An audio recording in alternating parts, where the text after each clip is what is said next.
কৃষ্ণ। শুনা শুনা ভক্তগণক স্থিৰ কৰি মন, তুলসীৰ জন্ম কথায় অতি বিতোপন।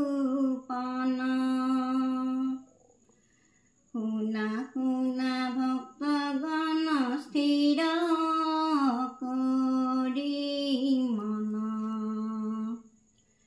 তুলসীৰ জন্ম কথায় অতি বিতোপন।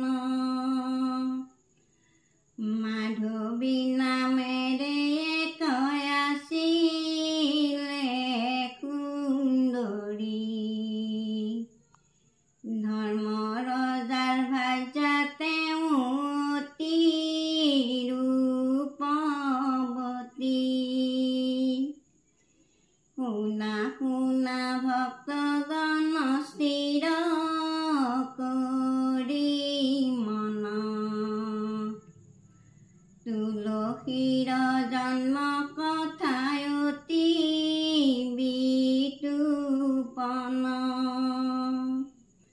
দৈৱ শতবৰ্ষ কালে গৰ্ভে ধৰে সতী, দিনে দিনে মাধৱী হৈলা ৰূপৱতী। শুনা শুনা ভক্তগণ স্থিৰ কৰি মন,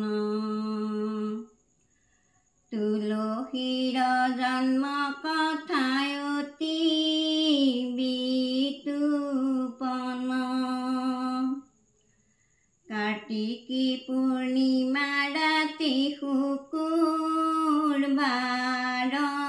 দিনা, সুভক্ষণে কন্যা শিশু জন্মিলে সিদিনা। শুনা শুনা ভক্তগণ স্থিৰ কৰি মন,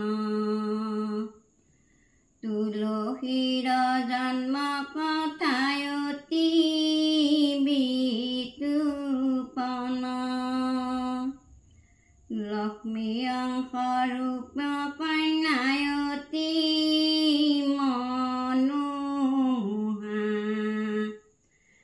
ৰাজলক্ষ্মী চিহ্নযুক্ত অতি সুদৰ্শনা।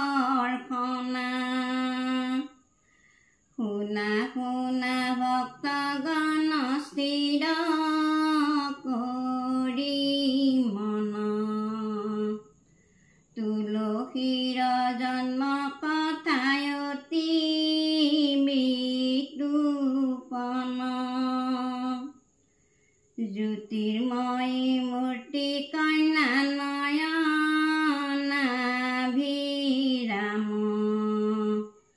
পুৰা বিদ্যগণে দিলে তুলসীয়ে নাম। শুনা শুনা ভক্তগণ স্থিৰ কৰি মন, তুলসীৰ জন্ম কথায় অতি বিতোপন। নকৰে তুলসীয়াই জাহ্নৱী তীৰতে, প্ৰভু নাৰায়ণ পতি ৰূপে বিচাৰিলে, ভূমিষ্ঠ হৈয়ে কন্যাই সংকল্প কৰিলে, নাৰায়ণ পতি ৰূপে মনতে ভাবিলে, ধ্যান কৰে তুলসীয়াই জাহ্নৱী তীৰতে, প্ৰভু নাৰায়ণ পতি ৰূপে বিচাৰিলে, গ্ৰীষ্ম বৰ্ষা ঋতু কত হলয় অৱসান তুলসীয়ে নাৰায়ণৰ কৰি থাকিল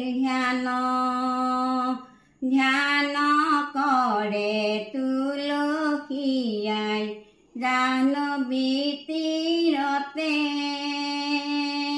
প্ৰভু নাৰায়ণক পতি ৰূপে বিচাৰিলে দশ শতবৰ্ষ নকৰিলে আহাৰ কঠোৰ তপস্যা শেষ নহল কন্যাৰ ধ্যান কৰে তুলসীয়াই জাহ্নৱী তীৰতে প্ৰভু নাৰায়ণক পতি ৰূপে বিচাৰিলে নমো নমো তুলসীয়াই নাৰায়ণৰ প্ৰিয়া পবিত্ৰ ৰূপিণী তুমি অতি সুলক্ষণা তোমাৰ অবিহনে পূজা নহব দেৱতাৰ তুলসীয়ে প্ৰধান হব সকলো পূজাৰ নমো নমো তুলসীয়াই নাৰায়ণৰ প্ৰিয়া পবিত্ৰ ৰূপিণী তুমি অতি সুলক্ষণা ভক্তি ভাৱে তুলসীক পূজে যিটো জনে অশ্বমেধ ফল ভাগী হৈ সেইজনে নমো নমো তুলসীয়াই নাৰায়ণৰ প্ৰিয়া পবিত্ৰ ৰূপিণী তুমি অতি সুলক্ষণা তুলসী পত্ৰৰে যিয়ে শ্ৰী হৰিক পূজে সাতাম পুৰুষ তাৰ বৈকুণ্ঠতে চলে নমো নমো তুলসীয়াই নাৰায়ণৰ প্ৰিয়া পবিত্ৰ ৰূপিণী তুমি অতি সুলক্ষণা যাৰ পথে তুষ্ট হুৱে প্ৰভু জনাৰ্দন প্ৰণাম তুলসীয়াই পখিলো শৰণ নমো নমো তুলসীয়াই নাৰায়ণৰ প্ৰিয়া পবিত্ৰ ৰূপিণী তুমি অতি সুলক্ষণা নমো নমো তুলসীয়াই নাৰায়ণৰ প্ৰিয়া পবিত্ৰ ৰূপিণী তুমি অতি সুলক্ষণা পবিত্ৰ ৰূপিণী তুমি অতি সুলক্ষণা জয় হৰি কি জয় জয় হৰি গোপাল গোবিন্দ ৰাম কৃষ্ণ।